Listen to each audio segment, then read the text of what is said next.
It's heat down here. It's a little different. A little bit. Just a little different. Just wait. It's not the heat. Oh, I know. It's the humidity. It's humidity. It is. Yeah. It is. You don't get that. You don't get that in Iowa. No.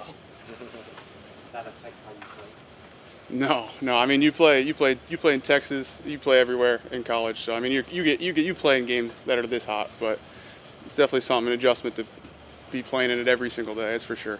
Speaking of adjustments, how is it trying to learn and advance as much as you can without all the volume of reps? Yeah. Honestly, that's the name of the game in the NFL. You're not going to get every single rep like you do in college. So mental reps are a very big part of the NFL. So whether you're not in it or you're in, I mean, you got to take every rep like you are in. Whether you're standing behind the play or not, you got to take it like you're playing. But it's been really good so far, honestly. It was definitely an adjustment to start, but this summer was big for me. Just learning the offense, getting time to sit down and really study it and invest into the offense has been really good. Kellen's kind of talked about it being a three-man race. So how do you kind of approach that, and like, what do you want to show? Yeah. Honestly, whenever I get my chance on the field, it's just to show what I can do. I mean, that's all I can really do at this point. I'm going to put my head down and work. That's what I've done my whole life. So that's what I'm going to continue to do. Hunter, can you talk about your journey on how you ended up here, because you were an invite there? Yeah. Rookie camp. Just talk about from the draft on. Yeah, my draft process was obviously a little bit different than everyone else's from what I had to go through before that. But I talked to quite a few teams during my draft process, and then the draft came. I got no phone calls, and this was actually the only team that reached out after for a minicamp invite, and I accepted it, came here, and got signed the last day of minicamp. So the rest has been history. Did they talk to you at all about what they saw during that tryout that led to that signing, and how do you build on that? Yeah, but prior to it, they said they wanted to, but at the same time they wanted to see how I would obviously throw in the moment, because I've obviously been away from the highest level of college for 2 years. So the biggest thing was for them, they wanted to see it in person because they never saw it. So that was the biggest thing coming in here, is I knew I just had to come in here and perform, and if I do that, it'd be just fine. I've done that, and now I'm just ready to learn the offense. From your standpoint, what kind of other qualities of this offense, especially going into it as a quarterback, how do you see this offense running? Yeah, honestly, Coach Nussmeier and Coach Moore make this definitely a quarterback-friendly offense. They try to put you in the best situation possible every single play, whether it's hurry up, whether it's doing dummy cadences. Honestly, it's been really fun to see so far how they let the quarterback kind of control the offense, but at the same time they try to put you in the best situation every play. As you're basically taking mental reps throughout most of the team period stuff, does that change your focus level? Where you can't just kind of mess around, because that's actually what you got to be doing. Yeah, I mean, in college, obviously, I would say once you're the starter, you kind of know the offense in and out. That's kind of how it is, and you're also getting probably 85-90% of the reps in practice. Here, even when you're the starter, you're probably only getting 50% of the reps right now anyway. So it's mental reps are the most important thing. So it's definitely something that you really have to lock in and focus on when you're in the NFL practice, for sure.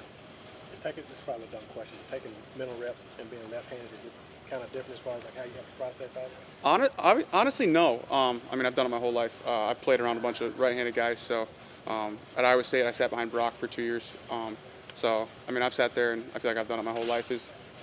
Even when a guy's trying to teach me something and they're doing it right-handed, I feel like my mind just instantly switches it to left-handed. So it's kind of just something I've done my whole life, I'd say. Do you ever hear anything from the receivers about different spin on the ball? Oh yeah, it's definitely.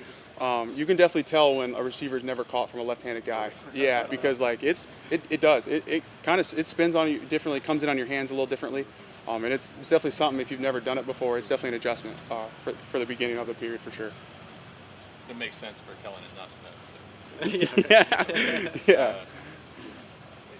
What has, if anything, have you been able to talk to Taysom? I mean, a lot of people said there's no veteran quarterbacks here, but Taysom started 15 games, NFL quarterback, able to pick his brain on stuff. Yeah. Obviously Taysom was gone during OTAs, rehabbing his knee, but he's been back for training camp now.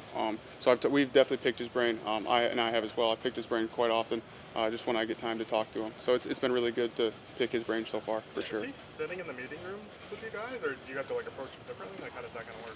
I think it just depends on the situation. I mean, he sits in every meeting room, to be honest. How he is. He's a jack of all trades. He plays every position, so he's got to know everything. Have you ever been around anybody like that before? That's like in every position room like that? Not that I can remember. No. I mean, he's a special player. That's for sure. You said the Saints were the only team that reached out after the draft. Yeah. Right? Yes, sir. How do you feel about that? You know, that's it's kind of in the past, to be honest. I don't really look back at who reached out to me and who didn't. I mean, I'm here now, so that's all I can really do is focus on in the moment. Do you think, like some of us covered Drew Brees forever, and he was one of those guys that used to say everything happened for a reason, Yeah. especially pertaining to early in his career. Yeah. When he didn't start, and then he got benched 3 times, and his shoulder blew up. You ended up at a team that has a triumvirate of quarterback coaches, if you will. Yeah. Do you subscribe to that kind of thing? Like, do you tell yourself everything happens for a reason, or do you not believe in any of that? No, I definitely believe in that. I mean, I went through the hardest time of my life this past 2 years. So I definitely had a lot of learning moments in that, and definitely had to take that mindset for sure. For the last 2 years, it's been a huge learning thing for me. So just living in the moment is something that all I can do at this point. Could you maybe summarize the major lesson you got out? What's been most instructive about it to you, and might be relatable to other people? Yeah. Honestly, I would just say don't take anything for granted. I mean, that's the biggest thing. Is living in the moment is the biggest thing, but don't take what you have for granted at all, because you don't know when it can get taken away. Anything else? Excellent.